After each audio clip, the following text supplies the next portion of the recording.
We've always dreamed of having our own floating home, one that will take us across the horizon and on to the next. This is the story of where that dream becomes a reality.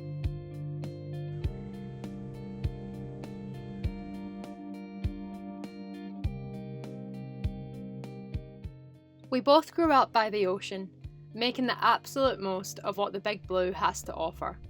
Whether that's kayaking, windsurfing, snorkeling, kite surfing, or sailing.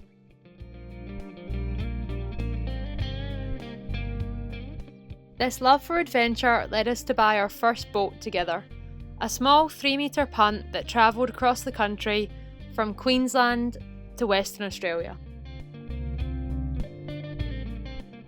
2 years later, we upgraded to a Stacer tinny that took us on many adventures across the Ningaloo Reef.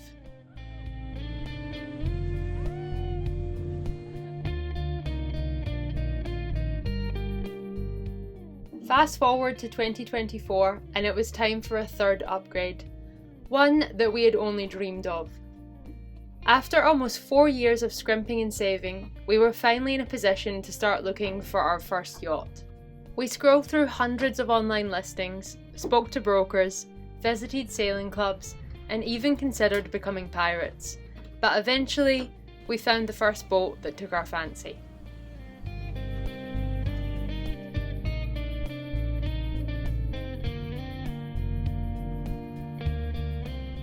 The very first yacht we looked at was a Canadian-built 39-foot Corbin, located in Tasmania. On paper, it ticked all our boxes. Somewhat affordable, spacious, seaworthy, but up close it needed a huge amount of TLC, and we wanted to enjoy our first few months of boat ownership and not spend all our time in the boatyard. And so the search continued. After this, we planned to put our search on hold for 6 weeks while we went to visit family in Scotland. But we managed to squeeze in one more viewing before we left. Boat 2 was a 39-foot Sparkman & Stevens located in Perth. It was a well cared for blue water boat that had already circumnavigated the world. It's safe to say that after spending a few hours on board, we both fell in love. However, this love affair did not last, as the yacht was removed from market before we could finalise a sale, and so the search continued.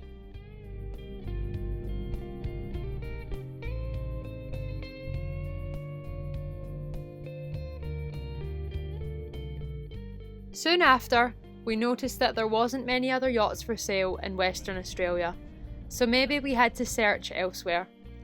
And so we began the painfully long 6,000-kilometre drive across the country.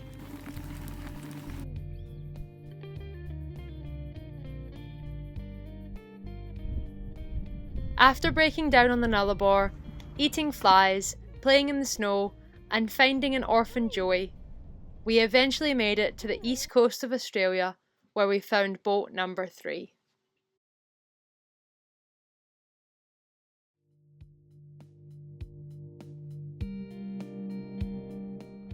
The third yacht we looked at was another 39-foot Sparkman & Stevens, another well-built blue water boat that could take us anywhere.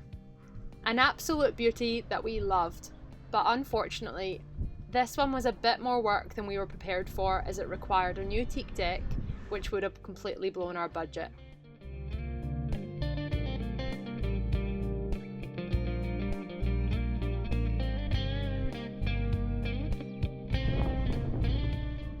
The fourth yacht was a 1987 41-foot Jeanneau Legend in Queensland. This one was slightly different from the previous, much beamier but not too large that we couldn't handle it together or solo. We took a step back and considered our options. It had been well looked after with new rigging and a good condition Yanmar engine. So far, the pros were outweighing the cons. We had a lot to talk about on that drive home, but ultimately we decided to enter into negotiations and proceeded with payment of our refundable deposit. But the deal wasn't done yet. The The next step was to arrange a survey inspection before proceeding with the sale. Unfortunately, we both had work commitments and had to leave this process in the trusted hands of our broker and surveyor. Our surveyor did an excellent job at identifying any issues, including repairs of the gel coat, old skin fittings, leaky hatches, corrosion, cracked floorboards, cosmetic issues, and finally, more leaks. I guess we couldn't expect a 37-year-old boat to be perfect.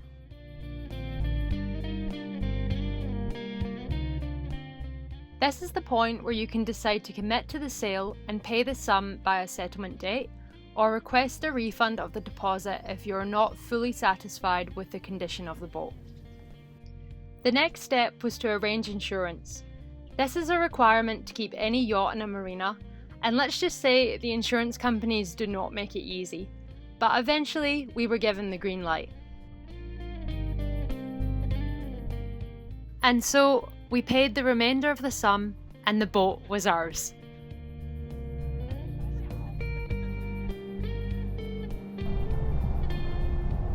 So we've just arrived at the boat club, and it doesn't really feel real yet. Like, we haven't seen the boat, we don't have the keys yet.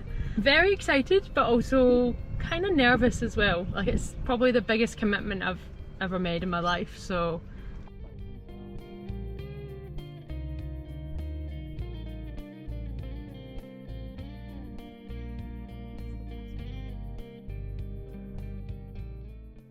You bought this? You bought this? We bought this?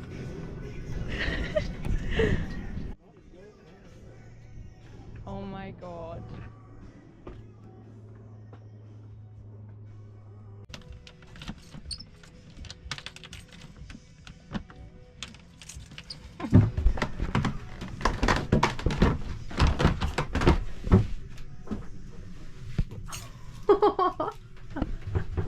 We bought a boat!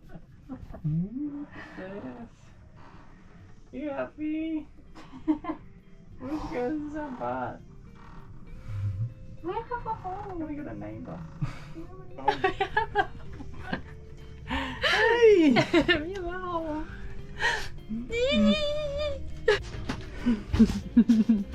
This does not feel real.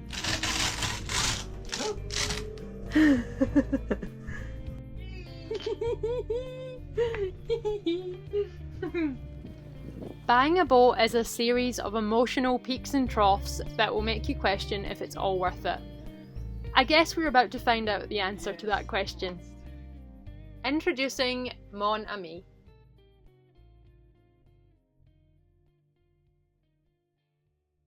We're hoping to go for our first sail today, and I'm so glad we didn't. Yeah, every time I don't know what you're doing, but every now and again a clump would come through. Yeah, so she strokes the hatch.